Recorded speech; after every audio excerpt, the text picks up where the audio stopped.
ఖమ్మం జిల్లా ప్రధాన వైద్యాధికారిగా డిఎంఎండ్హెచ్ఓగా నూతనంగా ఎన్నికైన డాక్టర్ వరకూటి సుబ్బారావు గారితో yes news live TV channel ముఖాముఖి. సార్ నమస్కారం సార్. ముందుగా మీకు మా ఛానల్ తరఫున మీరు ఇటువంటి జిల్లా బాధ్యతలు చేపట్టినందుకు మా ఛానల్ తరఫున ప్రత్యేకంగా మీకు వెల్కమ్ అండ్ శుభాకాంక్షలు సార్. ముఖ్యంగా మేము వచ్చిన విషయం ఏంటంటే ప్రస్తుతం మీరు నూతనంగా పగ్గాలు చేపట్టిన తర్వాత సీజనల్ వ్యాధులు వచ్చి అనేక మంది ప్రజలకి ఏదో నల్లగా ఫంగస్ రావడం, కీళ్ళ నొప్పులు, కాళ్ళ నొప్పులు, ఇంటికి 3-4 ఈ విధంగా పడిపోయి ఉన్నారు. అసలు ఈ జ్వరాలు ఎందుకు వస్తున్నాయి, ఈ కీళ్ళ నొప్పులు ఎందుకు వస్తున్నాయి, గతంలో ఇవి ఉన్నాయా లేవా, ప్రతి ఊర్లో ఇదే పరిస్థితి. దీని మీద మీరు ఆ ప్రజలకు ఇచ్చే సలహాలు, సూచనలు, సందేశం ఏంటి? అందరికీ కూడా నమస్కారం. సీజనల్ డిసీజెస్ అనేవి ప్రతి రైనీ సీజన్లో కూడా మనకి స్టార్ట్ అవుతాయి. ఎవ్రీ ఇయర్ కూడా మనకి ఈ డిసీజెస్ వస్తూ ఉంటాయి. దీంట్లో కామన్గా ఏంటంటే కొన్ని దోమల వల్ల వచ్చే వ్యాధులు ఉంటాయి, కొన్ని నీటి వల్ల వచ్చే వ్యాధులు. దీనికి సంబంధించి వెక్టర్ బార్న్ కంట్రోల్ ప్రోగ్రామ్ అని, వాటర్ బార్న్ కంట్రోల్ ప్రోగ్రామ్స్ అని మా గవర్నమెంట్ వ్యవస్థలో ఉన్నాయి. ప్రతి సీజన్కి కూడా మేము మే నెలలోనే ప్రిపేర్ అయిపోయి ఉంటాం. ఎందుకంటే జూన్లో వానలు పడతాయి కాబట్టి water contaminated and vector borne diseases rise అవుతాయి కాబట్టి మేలోనే ప్రిపేర్ అవుతాం. ఇంటర్ డిపార్ట్మెంటల్గా కూడా మేము ఒక కోఆర్డినేషన్ మీటింగ్ని మేలో ఏర్పాటు చేసుకున్నాం. కొంత యాక్షన్ ప్లాన్ తయారు చేసుకోవటం జరిగింది. ఈ సంవత్సరం ఏంటంటే మనకి జూలై, ఆగస్టులో అట్లా రైన్ పడేది. ఈసారి మనకి జూన్లోనే పడ్డాయి రైన్స్, హెవీగా పడ్డాయి. అలాగే కంటిన్యూస్గా కూడా రైన్ ఫాల్స్ నమోదు అవ్వటం జరిగింది. దీనివల్ల మనకి లార్వా పెరగడం, దోమలు ఎక్కువగా పెరగడం, అలాగే వాటర్ కంటామినేటెడ్ డిసీజెస్ రావడం జరిగింది. ఈ మస్కిటో బోర్న్ డిసీజెస్లో, వెక్టర్ బార్న్ డిసీజెస్లో వచ్చే ముఖ్యంగా మనకి హిస్టరీ తీసుకున్నా కానీ డెంగ్యూ కానివ్వండి, చికెన్ గున్యా కానీ పాజిటివిటీ రేట్ ఎక్కువగా ఉంటుంది. ఈ డెంగ్యూకి సంబంధించి ప్రత్యేకంగా ప్రణాళికలు తయారు చేసుకోవడం జరిగింది. అలాగే చికెన్ గున్యాకి సంబంధించి కూడా ప్రణాళికలు తయారు చేసుకోవడం జరిగింది. గడిచిన 2-3 ఏళ్ళుగా మనం స్టాటిస్టిక్స్ తీసుకున్నట్లయితే పోయిన సంవత్సరం చికెన్ గున్యా జ్వరాలు ఎక్కువగా ఉన్నాయి, డెంగ్యూ కూడా ఉన్నది, కొంత ఇన్సిడెంట్స్ అక్కడ ఉండటం జరిగింది. కానీ గత 3 ఏళ్ళుగా మలేరియా జ్వరాలు మన ఖమ్మం డిస్ట్రిక్ట్లో లేవు. ఈ సంవత్సరం స్పెసిఫిక్గా చెప్పాలంటే ఈ డెంగ్యూతో పాటుగా వైరల్ ఇన్ఫెక్షన్స్ ఎక్కువగా ఉన్నాయి. మీరు ఇందాక అడిగినట్టు ముక్కు మొత్తం నల్లగా కావడం, రంగు మారిపోవడం, దగ్గులు రావడం, దుర్గలు రావడం, ఇవన్నీ కూడా వైరల్ ఇన్ఫెక్షన్కి సంబంధించిన లక్షణాలు. చికెన్ గున్యా సంబంధించి మనము 780 టెస్టుల వరకు చేశాము, కానీ అన్ని చోట్ల ఎక్కడ కూడా పాజిటివ్ రాలేదు. కాబట్టి ఇవి అదర్ వైరల్ ఇన్ఫెక్షన్స్. డెంగ్యూకి సంబంధించి ఆల్మోస్ట్ మనం ఇప్పటికీ 17,000 టెస్టుల వరకు చేశాం జనవరి నుంచి తీసుకున్నట్లయితే. పోయిన సంవత్సరం ఈ నెల వరకు తీసుకుంటే 12,000 టెస్టులు చేశాం, అంటే 5,000 టెస్ట్ ఎక్స్ట్రా చేశాం. ర్యాపిడ్ టెస్టింగ్ కిట్లన్నీ కూడా పిఎస్సీలో, అలాగే సబ్ సెంటర్లో, ఎంఎల్హెచ్పీస్ దగ్గర కూడా, పల్లె దవాఖానా, బస్సు దవాఖానాల్లో కూడా ఆయుష్మాన్ ఆరోగ్య మందిర్స్లో ఏర్పాటు చేయడం జరిగింది. దీనివల్ల మనం టెస్టింగ్ కెపాసిటీని పెంచుకోగలిగాం, డిసీజెస్ను కూడా వెంటనే ఐడెంటిఫై చేయగలుగుతాం. మనకి ఈ 400 పాజిటివ్లో NS1 పాజిటివ్ వచ్చిన కేసులు ఆల్మోస్ట్ 370 కేసెస్ దాకా. 370 కేసెస్ అంటే NS1 అనేది మొదట 5 రోజుల్లోనే వస్తుంది. అంటే ఈ 5 డేస్లోపే మనం కేసుని ఐడెంటిఫై చేసి టెస్ట్ చేసామన్నమాట. సో ఆ NS1 పాజిటివ్ వచ్చిన కేసుని నెక్స్ట్ 5 డేస్ మనం మానిటర్ చేస్తున్నాం. వాళ్ళకి వెంటనే ప్లేటెడ్ పరీక్షలు టీహబ్ల ద్వారా మనం రిపోర్ట్ను వాళ్ళకి ఇంటిమేట్ చేస్తున్నాం. అవసరమైతే పిఎస్సీస్కి వాళ్ళని పిలిపించుకొని అక్కడ ఫ్లూయిడ్స్ పెట్టడం కానీ, మరీ ఇబ్బందిగా ప్లేట్లెట్ తగ్గుతున్నాయి అంటే ఏరియా హాస్పిటల్కి కానీ, డిస్ట్రిక్ట్ హాస్పిటల్కి కానీ పంపించడం జరుగుతుంది. బీపీ మానిటరింగ్ అన్నీ చేస్తున్నాం. ఇట్లా గవర్నమెంట్ వ్యవస్థే కాకుండా ప్రైవేట్ వ్యవస్థ నుంచి కూడా మనం శాంపిల్స్ని కలెక్ట్ చేస్తున్నాం. కంపల్సరీ డెంగ్యూ కన్ఫామ్ కావాలి అని అంటే ఎలిసా టెస్ట్ చేయాలి. ఈ ఎలిసా టెస్ట్ అనేది మన ఐడిఎస్పీ ల్యాబ్లో, టీహబ్ ల్యాబ్లో అందుబాటులో ఉంది. 2 చోట్ల ఉంది కాబట్టి ఈ టీహబ్ అన్ని గవర్నమెంట్ వచ్చే శాంపిల్స్ అన్ని టీహబ్ ద్వారా ఎలిసా టెస్టులు చేస్తున్నాం. ప్రైవేట్ హాస్పిటల్స్ నుంచి వచ్చే అన్ని కూడా ఐడిఎస్పీ ద్వారా ఈ ఎలిసా టెస్ట్ చేస్తున్నాం. దీనివల్ల మనకి డిమార్కేట్ చేసుకొని ప్రైవేట్లో ఎక్కడి నుంచి అయితే పాజిటివ్ వస్తుందో వెంటనే ఆ డేటాని మేము మండల్స్కి పంపించడం జరుగుతుంది. మండల్స్కి పంపించి అక్కడ anti larval measures, anti mosquito measures అన్నీ కూడా తీసుకోవడం జరుగుతుంది. దీనివల్ల ఏమవుతుందనంటే ఒక చోట పాజిటివ్ వచ్చింది అని అంటే వెంటనే అది 10, 20, 30 కావడంలో అంతటితో ఆగిపోతుంది. మళ్ళీ కొత్త ఏరియాస్లో రావడం జరుగుతుంది. దీన్ని కంట్రోల్ చేయడం కోసం అని చెప్పేసి మన జిల్లా కలెక్టర్ గారి ఆదేశానుసారం గత వారం రోజుల క్రితం మండల స్థాయి కమిటీలను, జిల్లా స్థాయి కమిటీలను ఏర్పాటు చేయడం జరిగింది. విలేజ్ శానిటేషన్ హెల్త్ కమిటీస్ని ఏర్పాటు చేయడం జరిగింది. మండల స్థాయిలో మండల స్థాయిలోకి వచ్చేసరికి చైర్మన్గా ఎండిఓ గారిని, కో చైర్మన్గా మెడికల్ ఆఫీసర్ గారిని ఏర్పాటు చేసి కన్సర్న్ లైన్ డిపార్ట్మెంట్స్ అన్నింటినీ కూడా దాంట్లో ఇన్వాల్వ్ చేయడం జరిగింది. లైన్ డిపార్ట్మెంట్ ఐకేపీ కావచ్చు, ఎడ్యుకేషనల్ ఆఫీసర్ కావచ్చు, పంచాయతీరాజ్ వాళ్ళు కావచ్చు, అలాగే ఎలక్ట్రిసిటీ వాళ్ళు కావచ్చు, ఇలా అంగన్వాడీస్ కావచ్చు, ఇలా లైన్ డిపార్ట్మెంట్స్ ఇన్వాల్వ్ చేసి ప్రతి మండే అండ్ ఫ్రైడే వీళ్ళు ఆ మండలం గురించి ఒక యాక్షన్ ప్లాన్ తయారు చేసుకుంటారు.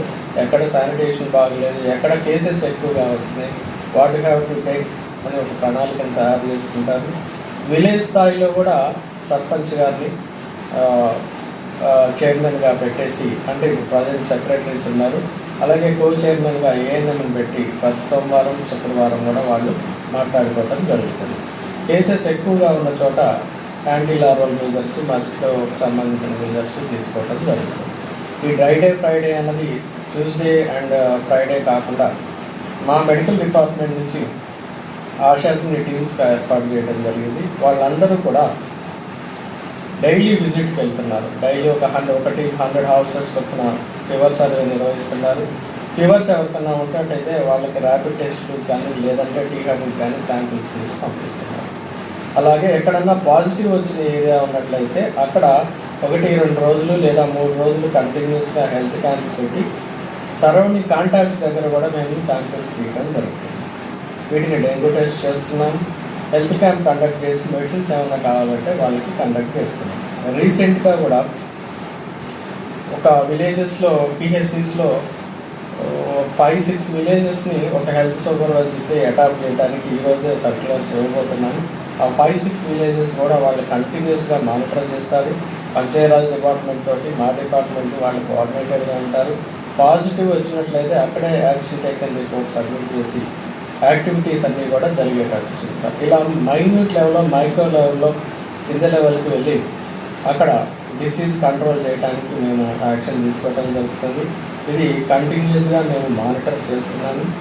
రాబోయే రోజుల్లో కూడా ఈ ఇన్సిడెంట్స్ తగ్గిపోతుందని చెప్పి ఆశిస్తున్నాము. మరీ ముఖ్యంగా చెప్పాలంటే మేము కంటిన్యూస్గా కెమికల్స్ స్ప్రే చేసిన తర్వాత రైన్ ఏమవుతుందంటే 2-3 డేస్కి ఒకసారి వానబడి వెళ్ళిపోతుంది.